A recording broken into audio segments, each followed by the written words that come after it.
2-3 ദിവസങ്ങളായി അന്താരാഷ്ട്ര വാർത്തകളൊന്നുമായി നിങ്ങൾക്ക് മുന്നിൽ വരാത്തത്. ഇപ്പോൾ ഇത് വന്നതിൻ്റെ ഒരു ഉദ്ദേശമെന്ന് പറയുന്നത് നമുക്കറിയാം ഇക്കഴിഞ്ഞ ആഴ്ച തന്നെ ഏഷ്യയിൽ ഈ 2-3 ദിവസങ്ങൾക്ക് ഉള്ളിൽ തന്നെ 1000-ൽ പരം ആളുകൾ മഴക്കെടുതി കൊണ്ട് മരണപ്പെട്ടു പോയിരിക്കുന്നു എന്നുള്ളതാണ്. ഒരു വലിയ സംഭവം തന്നെയാണ്.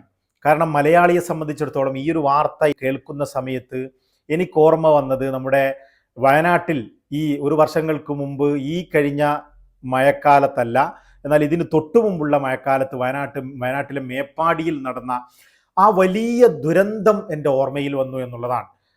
നൂറുകണക്കിന് ആളുകൾ മണ്ണിനടിയിലായി പോയ ആ ഒരു വലിയ ദുരന്തം മലയാളിയെ എന്നും ഓർമ്മിപ്പിക്കുന്ന രീതിയിലുള്ള ഒരു വലിയ ദുരന്തം തന്നെയായിരുന്നു എന്ന് പറയാം.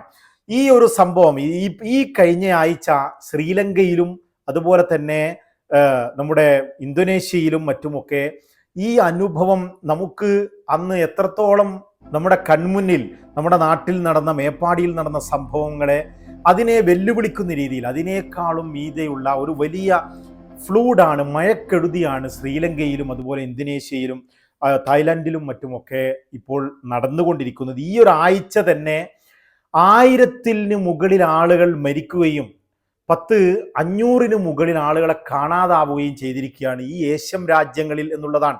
ശ്രീലങ്കയിലെ ദൃശ്യങ്ങളൊക്കെ കാണുമ്പോൾ നമുക്ക് കൃത്യമായും മേപ്പാടിയെ ഓർമ്മ വരികയും അതിനേക്കാൾ മീതെ ഒരു വലിയ പ്രദേശം തന്നെ വെള്ളത്തിനടിയിലായി പോവുകയൊക്കെ ചെയ്ത ഒരു സമയമാണ് ഇപ്പോൾ ശ്രീലങ്കയിൽ കടന്നുപോയിക്കൊണ്ടിരിക്കുന്നത്. ഈ ഒരാഴ്ച തന്നെ നമുക്കറിയാം 604 ആളുകളാണ് ഇന്തോനേഷ്യയിൽ മരിച്ചു പോയിരിക്കുന്നത്. ഞാനിത് സംസാരിക്കുന്ന സമയത്ത് 604 ആളുകളാണ്. എന്നാൽ ഇത് ഈ ഒരു സംഖ്യ എന്ന് പറയുന്നത് നിമിഷങ്ങൾക്കകം ഇങ്ങനെ ഉയർന്നുയർന്നു വരികയാണെന്നുള്ളതാണ്. അതുപോലെ തന്നെ ഇതിനു പുറമെ 464ഓളം ആളുകളെ കാണാനില്ല എന്ന വാർത്തയുമുണ്ട്.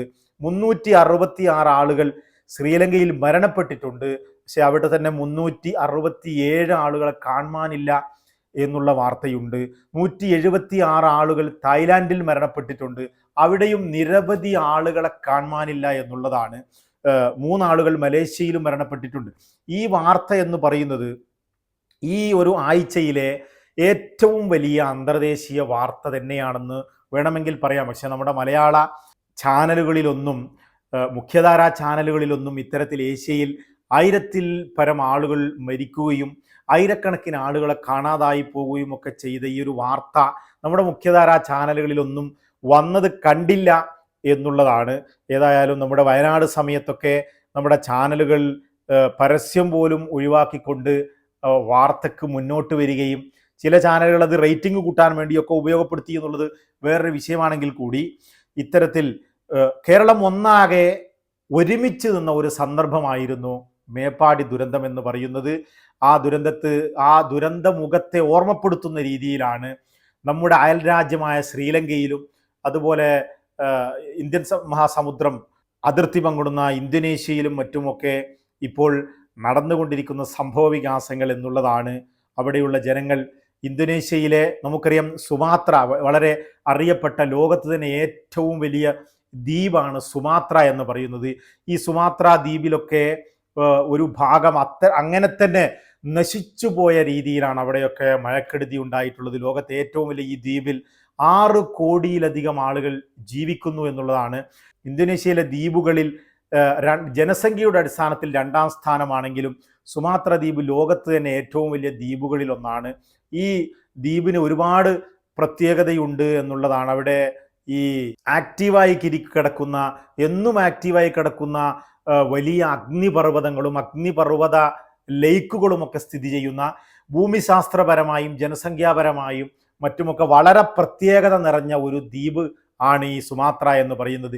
ഈ സുമാത്രയിലൊക്കെ നൂറുകണക്കിന് ആളുകൾ മരിക്കുകയും മറ്റുമൊക്കെ ചെയ്ത ഒരു ആഴ്ചയാണ് ഈ ഒരാഴ്ച നമ്മിലൂടെ കടന്നുപോയിക്കൊണ്ടിരിക്കുന്നത്. ഇപ്പോഴും ഞാനിത് സംസാരിക്കുന്ന സമയത്തും അവിടെ ഡെത്ത് റേറ്റ് അതിങ്ങനെ കൂടിക്കൊണ്ടിരിക്കുകയാണ് എന്നുള്ളതാണ്. നമ്മുടെ തമിഴ്നാട്ടിൽ പോലും കടുത്ത മഴയ്ക്ക് സാധ്യതയുണ്ടെന്നും ചില ഫ്ലൈറ്റുകളൊക്കെ ക്യാൻസൽ ചെയ്ത വാർത്തയും പുറത്തു വന്നിട്ടുണ്ട്.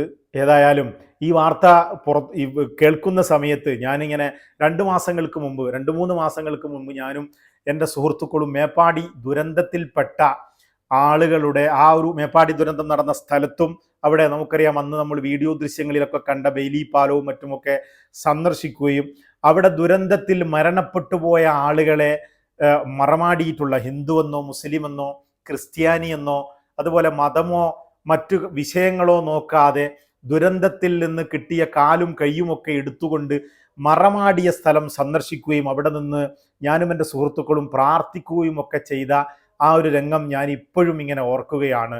അവരുടെ കുടുംബാംഗങ്ങൾക്കൊക്കെ സമാധാനം ഉണ്ടാവട്ടെ, അവർക്ക് നല്ല ഭാവി തന്നെ ഉണ്ടാവട്ടെ എന്ന് ഇപ്പോഴും നമ്മൾ പ്രാർത്ഥിക്കുകയാണ്.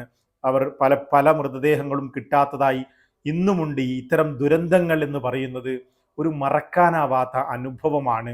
ഭാഗ്യവശാൽ ഈ ഒരു മഴക്കാലത്ത് വലിയ ദുരന്തങ്ങളൊന്നും കേരളത്തെ വേട്ടയാടിയില്ല എന്നുള്ളത് വളരെ ഭാഗ്യം തന്നെയാണെന്ന് പറഞ്ഞുകൊണ്ട് തൽക്കാലം വിടാം. നമുക്ക് വീണ്ടും കാണാം.